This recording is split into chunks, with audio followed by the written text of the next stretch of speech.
I'm Sheriff Leon Carter, and for 23 years, I've worn this badge. 12 as the elected sheriff of Oak Haven County. It's a mostly quiet corner of the world, nestled between rolling hills and sprawling farmland.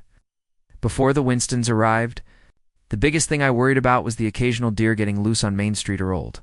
Mrs. Henderson's prize-winning pumpkins going missing from her garden patch, usually the work of mischievous teenagers.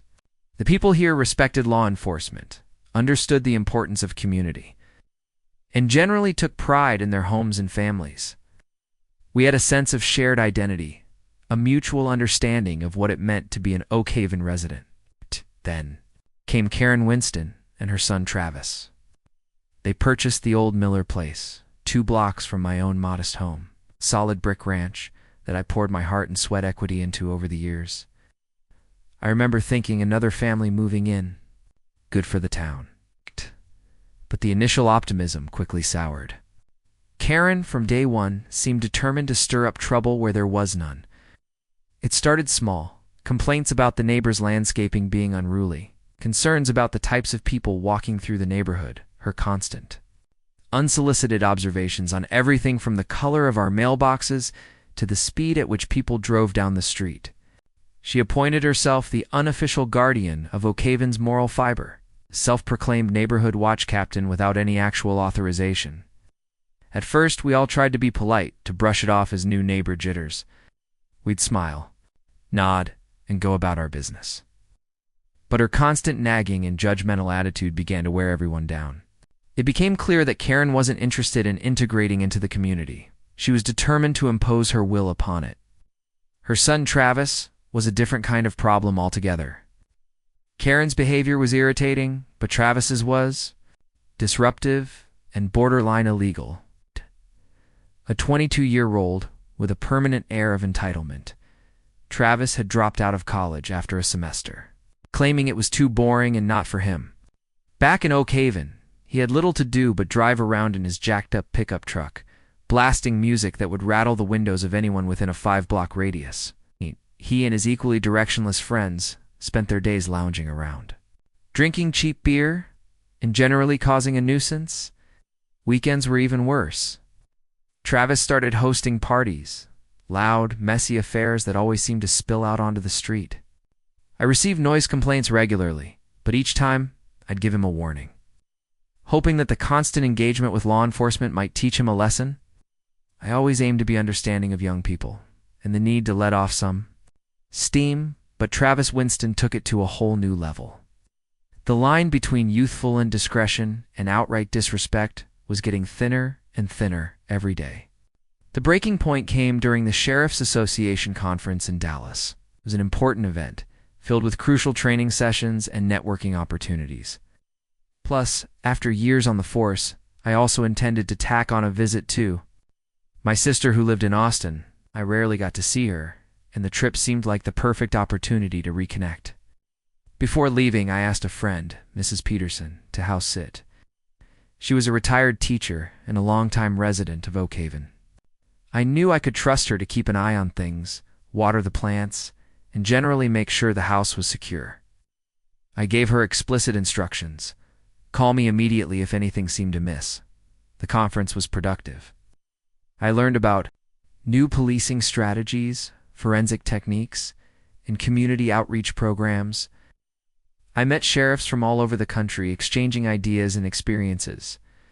However, I couldn't shake a nagging feeling of unease about leaving Oak Haven. Karen and Travis Winston were always at the back of my mind. I worried that with me gone, Travis's parties would escalate or Karen would ramp up her campaign of complaints and accusations. Mrs. Peterson called me a week into my trip. She informed me that Travis was throwing yet another loud party. "Sheriff Carter," she said, her voice tight with frustration. "That boy is at it again. Music's pounding. There are cars parked all over the street, and I even saw someone carrying what looked like a keg into your neighbor's yard." I thanked her for the information and immediately called the deputy on duty, instructing him to pay a visit to the Winston residence and issue a stern warning. I made it clear that any further disturbances would result in citations and possible arrest. I hoped that would be enough to keep things under control until I returned. The last leg of the trip was to see my sister and her family. We spent a couple of days catching up, reminiscing about our childhood and enjoying each other's company. It was a welcome break from the stress of my job. I was scheduled to come back on Sunday, but on a whim, I decided to change my flight and return a day early. I missed my home, my routine, and the familiar comfort of my own space.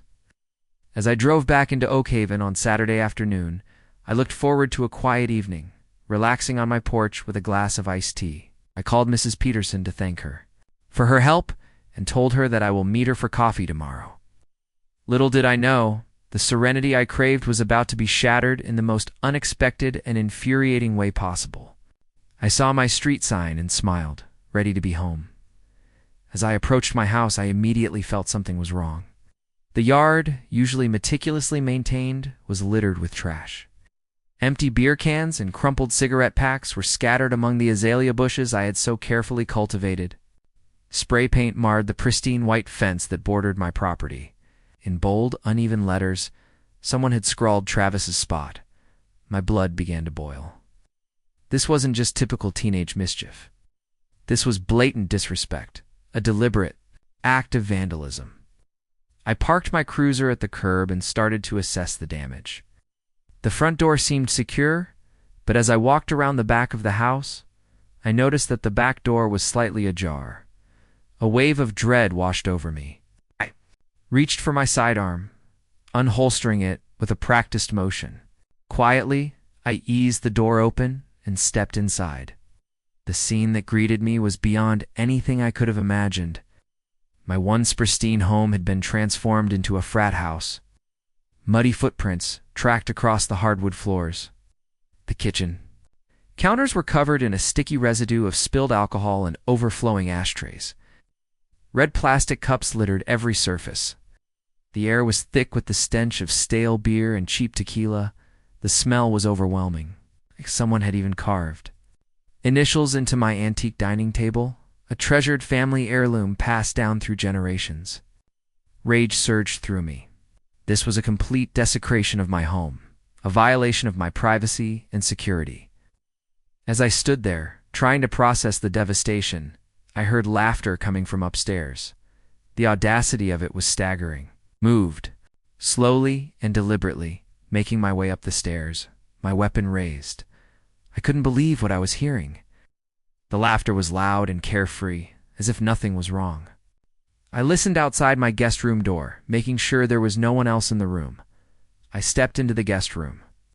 The scene was surreal. There was Travis, shirtlessly sitting on my couch playing Xbox with two equally disheveled friends. They were sprawled across my furniture, surrounded by empty food containers and discarded clothing. And there, on the coffee table, was a plate of my leftover barbecue ribs. They were eating my damn ribs like they owned the place. Travis looked up, his eyes widening slightly as he saw me standing in the doorway. But there was no fear in his expression, no guilt, no remorse, only arrogance. "Oh, hey, Sheriff," he said, his voice slurred with alcohol. "Didn't know you were back yet." He grinned, as if this was all just a big joke. We were just, hanging out. Stared at him, speechless. He had broken into my house, trashed my belongings, and turned my home into his personal playground. And he had the nerve to act like I was the one intruding. It was the final straw. I took a deep breath, trying to regain control of my emotions. I knew that whatever I did next, I had to do it by the book. Had to remain calm and professional, even though every fiber of my being wanted to explode. I didn't say a word to Travis or his friends. I simply pulled out my phone, trying to keep my hands steady as I typed. I sent a text message to one of my trusted deputies, Mark Johnson, requesting immediate assistance at my address. Then I activated the silent alarm system in my house, a feature that I had installed years ago for emergencies. It was a direct line to the county dispatch, alerting them to a potential break-in and requesting immediate backup. I knew that once the alarm was triggered, the response would be swift and decisive. I turned and walked downstairs, methodically locking every door from the inside. I wanted to make sure that Travis and his friends couldn't escape. As a sheriff, I knew the importance of securing a crime scene and preventing suspects from fleeing. I heard Travis call out behind me, "Hey, Sheriff, what's going on? Where are you going?" I ignored him, continuing my methodical lockdown of the house. I knew that the deputies would be here soon, and I wanted everything to be in place when they arrived. I sat on the porch swing, taking deep breaths and trying to compose myself. The sun beat down on my face, but I barely felt it. My mind was racing, trying to anticipate what would happen next. I knew that Travis and his friends were likely panicking upstairs, realizing that they were trapped. Imagine them scrambling to find a way out, searching for an escape route that didn't exist. 15 minutes later, I heard the sirens in the distance, growing louder as they approached. 4 patrol cars screeched to a halt in front of my house, their lights flashing, illuminating the scene in an eerie, unsettling glow. Travis and his friends must have thought they were just dropping by, maybe responding to a noise complaint or a report of vandalism. Their faces registered surprise, then confusion, as they saw the number of patrol cars converging on my property. But their expressions quickly changed to fear as they saw me standing on the porch. My badge prominently displayed a box of latex gloves in my other hand. They realized then that this was no routine visit. This was serious. This was a bust. Travis tried to play it cool, attempting to bluff his way out of the situation. He sauntered out of the house, trying to project an air of nonchalance. "What's going on, Sheriff?" he asked, his voice laced with false innocence. "Just a little misunderstanding, right?" He claimed that he thought the place was empty, that his mom said it was probably abandoned, and that he was just trying to enjoy life. His voice was strained, his eyes darting nervously around the scene. He was clearly trying to assess his options, looking for any way to escape the consequences of his actions. Then he made the mistake of getting in my face. He stepped closer, invading my personal space, his voice rising in anger. It was overreacting, and it's just a house. He tried to intimidate me, to bully me into backing down. But I stood my ground, unwavering. I calmly asked him one question. "Did you really think I wouldn't find out?" The question hung in the air, heavy with implication. Travis's bravado crumbled. He realized that he had underestimated me, that his scheme had been exposed. 2 deputies stepped forward, flanking Travis, their hands resting on their holstered weapons. They moved with precision and efficiency, their training evident in every action. Without a word, they grabbed Travis by the arms and cuffed him, securing his hands behind his back. His friends, seeing what was happening, tried to run. They bolted for the backyard, hoping to escape through the woods. But they were clumsy and uncoordinated, their movements hampered by alcohol and panic. One of them slipped on the spilled beer on my tile patio, sprawling onto the ground with a loud thud. The other tripped over a garden hose, landing face first. In the azalea bushes, the deputies quickly apprehended them, their escape attempt thwarted before it even began. As they were being led away, Travis started yelling, protesting his innocence and accusing me of abuse of power. His friends joined in, shouting obscenities and threats. I ignored them, focusing on the task at hand. I needed to secure the scene, collect evidence, and ensure that everything was done by the book. The real surprise came when Karen Winston arrived. She pulled up in her SUV, her hair in rollers, still wearing her bathrobe. She emerged from the vehicle, screaming about how this was racial profiling and how I was abusing my power. She launched into a tirade of accusations, claiming that I was targeting her son because of his age and social status. She demanded that I release him immediately, threatening to sue me for false arrest and defamation. I remained calm, letting her rant and rave. I knew that she was just reacting out of fear and protectiveness for her son. But I also knew that her accusations were baseless and unfounded.